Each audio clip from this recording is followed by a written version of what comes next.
반갑습니다. 이 반주가 너무 중요하다, 그죠? 우리 예림이를 위해서 기도해 주시기 바랍니다. 다치지 않고 다음 주에는 빨리 성전이 하나님의 성전이 회복되기를 기도합니다. 핵심인데요, 어제 핵심인데 핵심만 이야기하기에는 어제 내용이 뭐였습니까? 공무원 선교대회였어요. 나 공무원하고 상관없는데요. 근데 전부 다 우리한테 주시는 메시지더라고요. 그래서 핵심에서는 상당만 됐거든요. 1강에서 하신 말씀이 뭐냐면요. 나를 살리는 공무원을 위해서. 내가 먼저 살아야 남도 살릴 거 아닙니까? 그죠? 나를 살리는 공무원. 여러분 다르게 내가 직장을 가지거나 내가 꿈꾸고 있는 업이 있다면 그게 다시 편집을 하면 되잖아요. 나를 살리는 공무원, 나를 살리는 선생님, 안 그러면 나를 살리는 요리사. 이렇게 이야기 먼저 하면 돼요. 나를 살리는 공무원. 이거는요. 나를 살려야만이 또 어디가 삽니까? 내가 있는 현장을 살리는 공무원. 그리고 상강입니다. 상강은 뭘까요? 죽은 자를 영적으로 읽고있죠. 죽은 자를 살리는 공무원. 죽은 자를 살리는 누구요? 나. 그쵸? 그래서 어떻게 해요? 나는 어떻게 해야 내가 살립니까? 내가 먼저 파수꾼으로, 영적 파수꾼으로 서가 있어야 나 공무원들이 모든 현장을 살려요. 현장에서는 내가 어떤 삼중직의 대사로 파견된 사람이잖아요. 그래서 현장을 살리고요. 죽은 자는요, 영적 의사로 모든 사람을 살리는 거예요. 그래서 여러분들이 이미 영적 서밋이다 이야기를 하셨어요. 여러분들 영적 서밋 맞잖아요. 그러면 영적 서밋이 갖춰야 할 것, 첫 번째, 나는 어떤 캐릭터인가? 영적 캐릭터를 가지래요. 나만이 가질 수 있는 영적 캐릭터를 가져라. 많이 들어봤죠? 나는 어떤 사람인가? 찾기 힘들면은 어떻게 해요?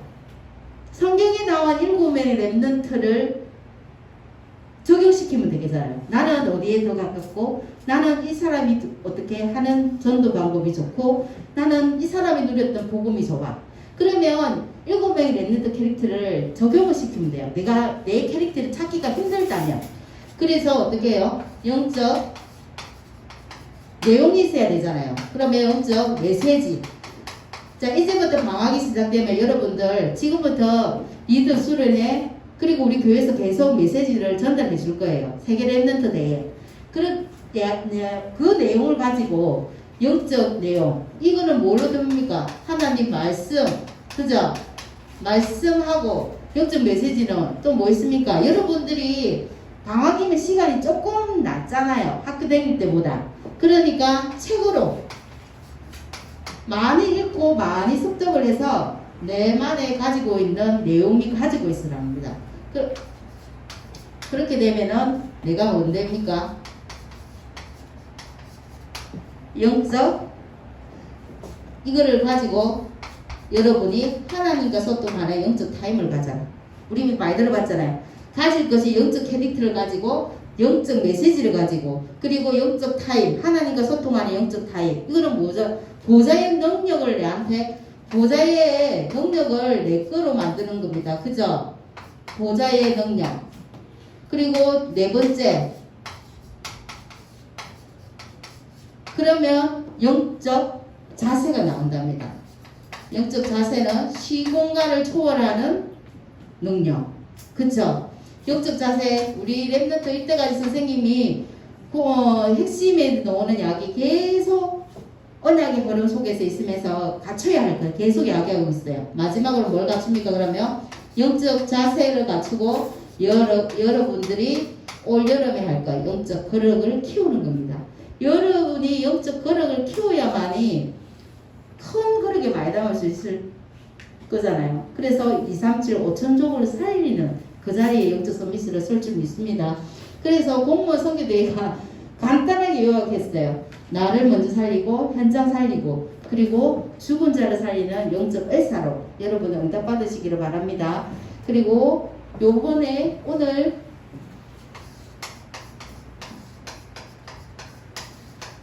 여러분한테 자 주시는 말씀 제목이요. 언약에 대하여 이사야 55장 3절 그리고 마가복음 몇 절입니까? 14장 24절 두 가지입니다. 제가 읽어드릴게요. 이사야서 55장 3절에는 너희는 귀를 기울이고 내게로 나와 들으라. 그리하면 너희의 영혼이 살리라. 내가 너희를 위하여 영원한 언약을 맺으리니 곧 다윗에게 허락한 확실한 은혜이니라. 그리고 마가복음 14장 24절에는요. 이르시되 이것은 많은 사람을 위하여 흘리는 나의 피 곧 언약의 피니라. 이렇게 이야기해 주셨어요. 언약이 뭘까요? 그럼 여러분 언약이 뭡니까? 사람 간의 약속은 약속이라 하잖아요. 근데 언약은요 하나님과의 하는 약속. 내가 하나님 말씀을 내가 언약으로 내 마음에 두면 내 약속이 되듯이 하나님과의 약속을 언약이라고 해요. 성경에는 7,000가지의 약속 언약이 있다고 합니다. 그러면 언약은 어떻게 나뉘냐 하니까요. 옛 언약 하면은 뭡니까? 옛날 거요. 그러니까 구약에 넣은 옛 언약 뭡니까? 사람의 행위로서 이루어가는 거예요. 어떻게 보면 율법이라고 하자. 그리고 어떻게 해요? 내가 하기가 힘들어. 어떻게 보면. 근데 하나님께서 또 새 언약을 주셨어요. 이거는 뭡니까? 쉽게 이야기하면 우리가 말하는 복음. 복음으로 하나님을 예수 그리스도를 믿음으로 말미암아 우리가 하나님 백성이 되는 거고요. 옛 언약은 무슨 말을 지켜야만이 내가 하나님의 백성이 되는 겁니다. 그러면 이 두 가지의 장수 공통점은 뭡니까? 하나님의 백성이 되게 하려고 하는 것. 그죠? 내가 하나님 자녀가 되게 하려는 게 목적이에요. 그래서 언약의 초점은 예수 그리스도예요. 예수 그리스도를 믿음으로 그게 언약이에요. 구약도 그렇고 옛 언약도 마찬가지, 새 언약도 마찬가지. 여러분 율법이 힘들까요? 복음이 힘들까요? 율법 지키는 게 힘들어요? 복음 지키는 게 더 힘들어요? 율법은 어떻게 보면 이거 하지 마라. 좀 놓을 거예요. 그래서 자 율법은 지키면 되는 건데 복음은요 지키기가 하나님이 은혜 주시기야만이 지킬 수 있잖아요. 그거 차이예요. 그래서 오늘 이야기를 하는데 언약에 대해서 4가지 언약이 있답니다. 첫 번째 언약이 창조 언약. 그리고요 먼저 적을게요. 두 번째는 행위 언약.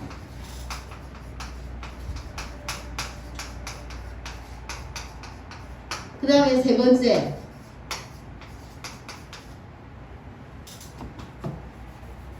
하나님이 나한테 주시는 은혜 언약. 그 다음에 네 번째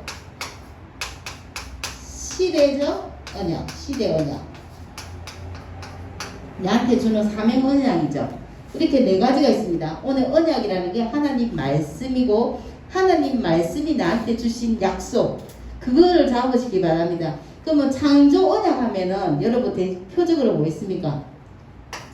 창세기 1장 27절에서 28절 말씀. 하나님의 형상대로 인간이 지음을 받았어요. 남자와 여자를 창조하시되 왜 창조하셨을까요?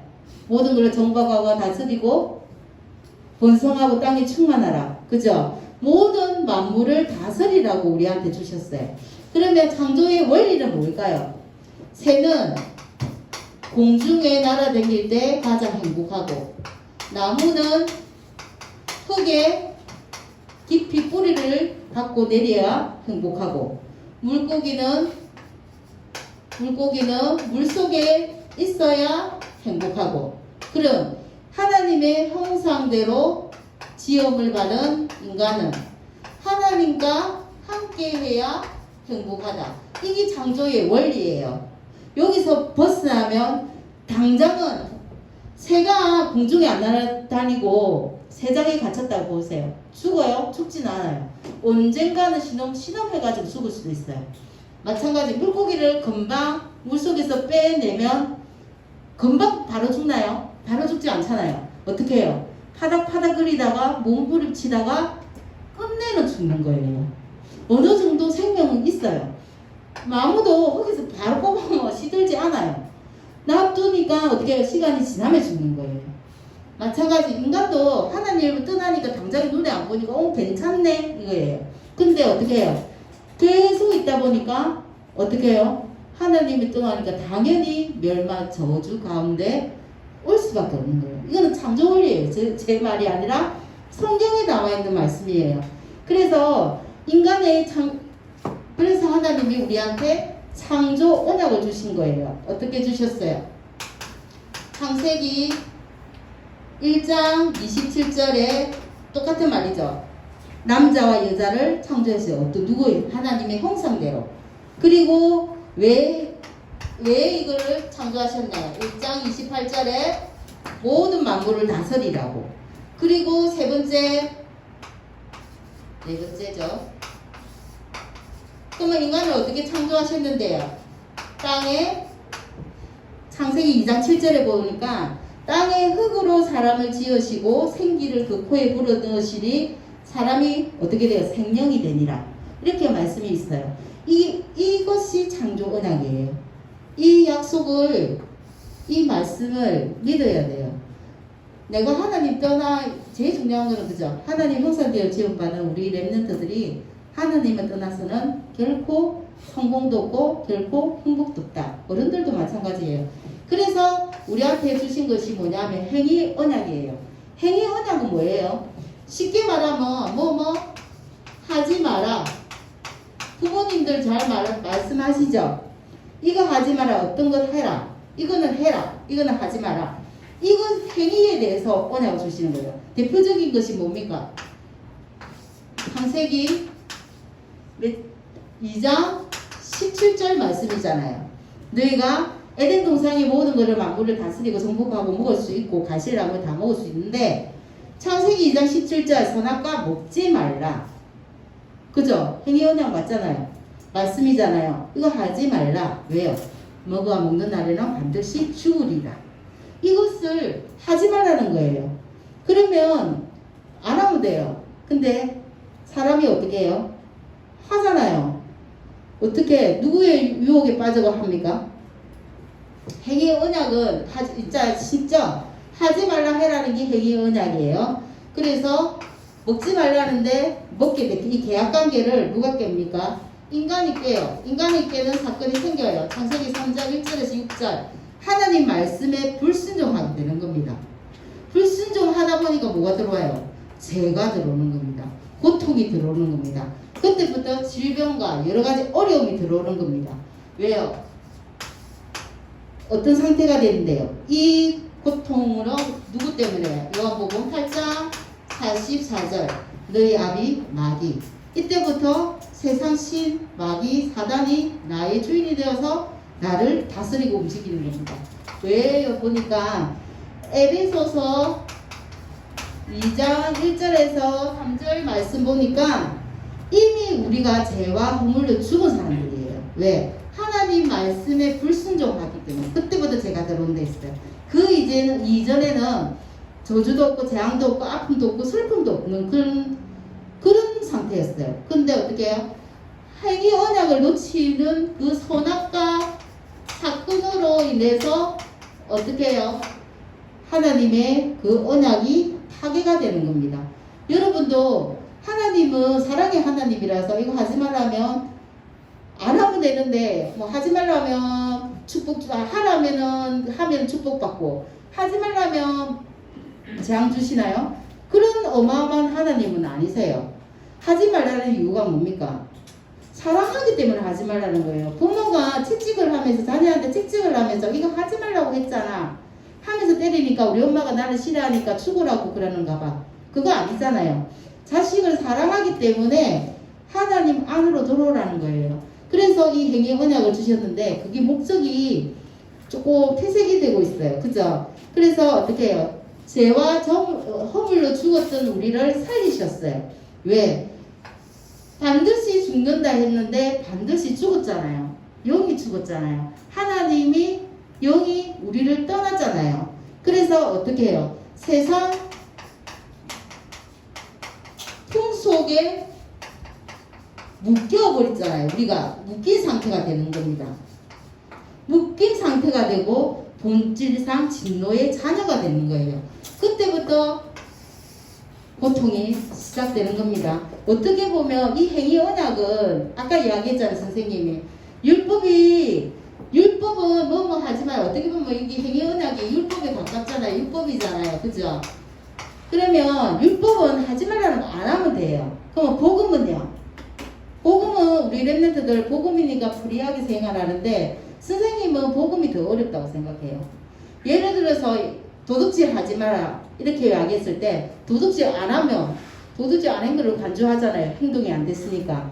그런데 복음은요, 도둑질 하지 마라 했는데 자 가진 건 너무 이쁘네. 나도 저거 갖고 싶어. 마음에 품었잖아요. 복음은 마음에 품었으니까 그게 죄잖아요. 복음은 프리하지만은 자유롭지만은 어떻게 해요? 더 어려울 수도 있어요. 간음하지 말라. 그냥 품었어요. 내가 간음 안 했는데요. 율법으로 행동했을 때는 어떻게 해요? 간음 안 한 행동을 안 하면은 그게 복음으로 해석이 돼요. 근데 복음적인 율법 좀 어렵나요? 마음에 품어도 죄라는 거예요. 그래서 복음을 우리 랩런트들 복음이니까 다 돼. 아니에요.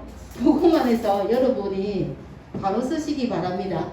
그래서 하나님이 인간이 행위 언약으로 안 되는 줄 아시고 하나님이 은혜 언약을 주셨어요. 은혜 언약이 뭐냐면요. 하나님 인간하고 내하고 상관없이 일방적으로 주시는 거예요. 일방적으로 하나님이 나를 사랑해서 일방적으로 하나님이 우리한테 주시는 거예요. 나 이거 안 받고 싶어. 그거 상관없어요. 하나님 은혜를 주시는 거예요. 여러분들이 하나님의 은혜로 이 자리에 오신 줄 믿습니다. 그래서 하나님이 받을 수 없는 인간이 받는 거. 그거 마찬가지예요. 선생님도 마찬가지예요. 제가 뭐 이쁘지도 않고 능력이 있는 자도 아니고 가진 자도 아니고 아무것도 아니에요. 근데 하나님의 은혜로 제가 이 자리에 있었어요. 그래서 하나님이 어떻게 보면 절대 안 되는데 하나님이 일반적인 은혜. 창세기 3장 15절 이 말씀이죠. 선악과 따먹어가 우리 행위로 인해서 하나님을 떠났는데 그 자리에서 어떤 복음을 주셨어요. 창세기 3장 15절 하나님이 은혜 복음을 주셨어요.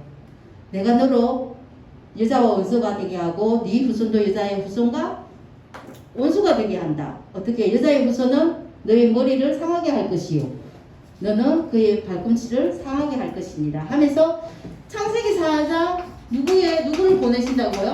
여자의 후손을 보내신다고 은혜 언약을 주세요. 이게 뭡니까? 원시 복음이에요. 그죠? 최초에 우리를 찾아오셔서 하나님의 은혜를 주셨어요. 여자의 후손을 보내주신다 하면서 이것은 하나님의 전적인 100% 은혜인 줄 믿습니다. 이 복음으로 통해서 그래서 성경에 보니까 또 있어요. 이사야 7장 14절에 임마누엘 처녀가 잉태하여 아들을 낳을 것이니 그 이름을 뭐라고요? 임마누엘. 우리를 사랑하셔서 우리와 늘 함께 하시다. 그죠? 그리고 또 뭐 있습니까? 마태복음 1장 20절에서 23절 보라 처녀가 있고 그 다음에 아들을 낳으리니 이름을 예수라 하라. 예수의 이름은 자기 백성을 그들의 죄에서 구원할 자이시니라.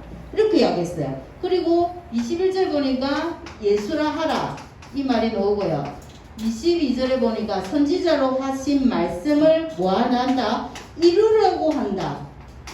하나님이 그 말씀을 이루려 하신다. 그래서 뭐 하시게요? 23절에 보니까 우리와 세상 끝날 때까지 우리와 어떻게 한가요? 함께 하시려고 이렇게 일방적인 하나님의 언약을 주셨어요. 이 언약을 바로 내가 잡아야 내 언약이 되는 겁니다. 어떻게 보면 십자가에서 하나님이 새 언약을 성취했어요. 새 언약은 언제 성취됩니까? 예수 그리스도가 오실 거라고 생각했는데 늘 언약을 주셨는데 새 언약이 완성이 돼요. 어디서요? 십자가에서 완성이 되잖아요. 그죠? 일반적으로 십자가에 완성이 돼요. 십자가에 피 흘리시고 죽으시고 3일 만에 부활하셔서 우리와 함께 하시며 십자가에서 완성이 돼요. 그러면 새 언약이 완성되는 시점은 십자가에서 보혈의 피로 완성이 돼요. 근데 새 언약은 그런데 우리 바울이 이런 말하죠. 나의 복음과 이렇게 이야기 많이 하죠. 나의 언약은 언제 완성이 될까요? 내가 내 가슴 속에 내가 이 말씀이 믿어질 때 언약이 완성되는 거예요. 내하고 상관없어 이러면 언약이 완성 안 돼요. 하나님 이미 새 언약을 완성을 해놨는데 내가 그 말씀이 믿어지고 깨달아지고 하셔서 내 가슴팍에 새겨질 때 내 새 언약이 완성되는 줄 믿습니다. 그래서 이때까지 너무 오빠리하다 그죠? 오늘은 조금 낫죠? 그래서 오늘 주신 말씀이 은혜 언약인데 요 몇 가지 더 할게요. 예수님이 십자가에서 다 완성했어요. 십자가 아까 저 이야기예요. 십자가에서 모든 걸 이루시고 이 언약을 이루셨어요. 뭐 하려고요? 우리를 구원하시려고요. 로마서 5장 8절 우리가 아직 죄인이 되어 있을 때 그리스도께서 우리를 위해 죽으심으로 우리에 대한 자기의 사랑을 확정하셨느니라. 이러면서 예수님이 언약을 우리한테 주셨어요. 그 왜 주셨는데? 요한복음 3장 14절에서 16절 말씀 보니까 모세가 광야에서 뱀을 튼 것 같이 인자도 들려야 하리니 그 말 들었죠? 나를 믿는 자는 뭐 하려고? 영생 있게 하는 것을 영생이 있음을 알게 한다. 그래서 어떻게 해요? 16장 여러분 잘 아는 말 하나님이 세상을 이처럼 사랑하사 독생자를 주셨으니 누구든지 이를 믿는 자마다 멸망하지 않고 영생 있게 하려 하십니다. 맞죠? 그리고 오늘 로마서 10장 9절에서 10절 말씀 어떤 말씀 주셨습니까? 네가 만일 네 입으로 예수를 주라고 시인을 하게 되면 그리고 또 하나님께서 죽은 자 가운데서 예수님을 살린 것을 믿는다면 어떻게 된다고요? 구원을 받으리라. 그래서 어떻게 해요? 입으로 마음에 믿어서 의에 이르고 입으로 시인해서 구원에 이른다고 이야기를 하셨어요. 그래서 우리를 어떻게 만든다고? 하나님이 저 회개 언약에서 벗어나서 새 언약으로 어떻게 해요? 요한복음 1장 12절 하나님의 자녀가 되는 권세를 주셨어요. 그리고 우리를 부하처럼 내버려 두지 않으시고 요한복음 14장 16장 17절 하나님이 성천하시면 전에 보혜사 성령을 너희에게 주리니 그죠? 우리를 보호하고 은혜 주시고 끝까지 우리의 생각들을 마음속에서 가르쳐 주시는 보혜사 성령으로 말미암아 우리가 늘 우리 하나님의 성령의 인도 내주 역사 성령 그죠? 충만까지 하나님 책임지신다는 말씀입니다. 그리고 마지막으로 시대 언약. 그러면 우리가 하나님 은혜를 받았으면 우리가 왜 이 땅에 살아야 되는가? 내가 왜 태어났는가? 사도행전 1장 8절 땅끝까지 이르러 그리스도의 제자가 되기를 원하십니다. 그죠? 그리고 이 복음은요 언제 끝이 옵니까? 이 천국 복음이 온 천하에 전거되는데 전거되고 전파된 온 세상에 전파되고 전거되고 이후에 끝이 온다. 성경에 되어 있는 말씀이에요. 그래서 마태복음 28장 20절에서 16절에서 20절 말씀 보니까 하늘과 땅의 권세를 모든 너희들에 다 줬다. 우리한테 우리가 받았어요. 줬으니까 너희는 어떻게 해요? 모든 민족을 제자로 삼아 아버지와 아들과 성령으로 세례를 베풀고 어떻게 해요? 그러면 땅 끝까지 내가 너희와 모든 민족을 제자로 삼아라 했잖아요. 제자 삼고 나서 하나님이 끝날 때까지 우리와 항상 함께 있는다고 이렇게 시대적인 언약을 주셨습니다. 그리고 그러면 이 성령의 역사가 언제 일어나요? 요한복음 2장 1절에서 11절. 여기가 어딥니까? 가나안 혼인잔치 이야기죠. 예수님이 나의 종이 아니라 심부름꾼이 아니라 나의 주인 되실 때 기적이 일어나고 나의 삶을 인도하실 줄 믿습니다. 그리고 이 예수 그래서 가는 데마다 어떤 일이 일어날까요? 어떻게 역사해요? 사도행전 1장 12절에서 1절에서 12절 말씀. 안전배기가 일어나는 사건이 생겨요. 근데 이때 늘 봤던 것들, 이 이야기가 뭐냐면요.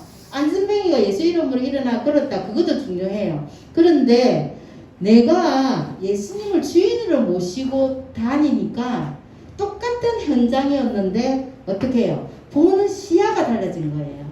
옛날부터 앉아있어 정전 민문에 앉아있던 안전뱅인데 하나님이 나의 주인 되실 때는 내가 눈이 떠지는 거예요. 영안이 떠지는 거예요. 그래서 어떻게 해요? 그 안전뱅이가 돈이 필요한 것이 아니구나 해서 베드로가 과감하게 복음을 선포하는 겁니다. 여러분도 예수님이 나의 주인 될 때 학교 가는 현장 똑같아요. 집에 있는 현장 똑같아요. 이 친구 만나면 똑같아요. 그런데 어때요? 내 영안이 내 시야가 보는 관점이 달라지는 겁니다. 그래서 과감하게 어떻게 해요? 주 예수 그리스도 이름으로 명하노니 일어나 걸어라 하니까 그 말씀대로 성취가 되는 겁니다. 그 속에 내 안에 계신 주인이 하셨겠지 당연히. 그래서 이제 현장 우리 친구들 학교 현장 가요. 그리고 사건 문제 와요. 그리고 여러 가지 어려움 와요. 이 속에서 투덜대지 마시고 이때 나의 주인 대신 내 안에 계신 주인 되신 분한테 하나님의 뜻이 무엇입니까? 하고 질문해 보세요. 그러면은 내가 주인일 때는 이 사건 문제 어려움 다 내가 해결해야 되잖아요. 근데 나의 주인이 분명히 하나님 예수님이라고 이야기했기 때문에 하나님 예수님 문제이기 때문에 내 문제가 아니잖아요. 그래서 예수님이 문제를 해결해 주실 때까지 뭐해라? 기다리면 이 문제가 사라질 겁니다. 그래서 여러분이 오늘 로마서 현장에 늘 이야기한 겁니다. 로마서 12장 1절에서 3절 어떻게 해라고요? 너희가 현장에 나가면 너희 몸을 하나님이 기뻐하시는 거룩한 산 제물로 드려라. 그것이 너희가 드릴 영적 예배다. 영적 예배다. 이러면서 산 제사로 드려라. 제물로. 그죠? 그게 영적 예배다. 이렇게 이야기했어요. 우리 저번 주에 로마서 이야기하면서 로마스가 뭐의 복음이신 그리스도 생각나는 사람 있어요? 없죠? 순종의 로마스가 뭐야? 예수님을 믿어가 하나님의 백성이 되었으면 그러면 순종의 방법인 순종의 복음이신 예수 그리스도를 설명한다고 했어요. 산 제물로 산영적 예배를 드리면은 그러면은 그 뒤에 13장 14절 15절이 쫙 어떻게 해요? 내가 하나님께 순종하는 삶에 대해서 계속 설명하고 있어요. 그러면서 어떻게 말이 나오냐면 오직 하나님 이 세대를 본받지 이 세상에 있는 세대를 본받지 말고 하나님의 선하시고 기뻐하신 온전한 뜻을 따라 온전하신 우리 사람은 온전할 수 없습니다. 온전하신 예수 그리스도의 하나님의 뜻을 따라 생활해라요. 그러면 하나님은 각 사람한테 맞는 분량의 지혜를 주셨대요. 그래서 각 사람의 분량, 믿음의 분량대로 여러분이 행하시면 될 겁니다. 저 사람은 그 이야기는 성경에 많이 나오잖아요. 한 달란트, 두 달란트, 세 달란트 이렇게 이야기하시면서 내한테 주신 분량대로 순종의 삶을 사시면 될 거라고 생각합니다. 이 불순종의 삶을 통해 하나님 뭐 하시려고요? 온전하게 하나님께서 우리의 순종을 통한 그 삶을 통해서 온 나라에 하나님 나라를 임하기를 하나님이 소원하고 계세요. 하나님 나라는 세계 복음화잖아요. 세계 복음하고 지금 여러분들이 품고 있는 237, 5천 종족이 좀 있습니다. 현장에서 여러분이 언약 속에 계셔서 하나님이 내 삶을 인도하시는 한 주가 되기를 기도드리겠습니다. 기도하겠습니다. 하나님 감사합니다. 우리가 영원히 저주와 재앙 속에서 헤어나지 못할 그런 존재였는데 하나님의 은혜로 우리를 부르시고 구원하여 주셔서 세상 살릴 자로 주님께서 축복해 주시니 감사합니다. 우리 렘넌트들 현장에서 하나님 언약 붙잡고 정말 모든 현장의 사람들을 죽어가는 영혼들을 살릴 수 있는 영적 의사로 한 주간도 주님이 축복하여 주시옵소서. 예수님의 이름으로 기도합니다. 아멘.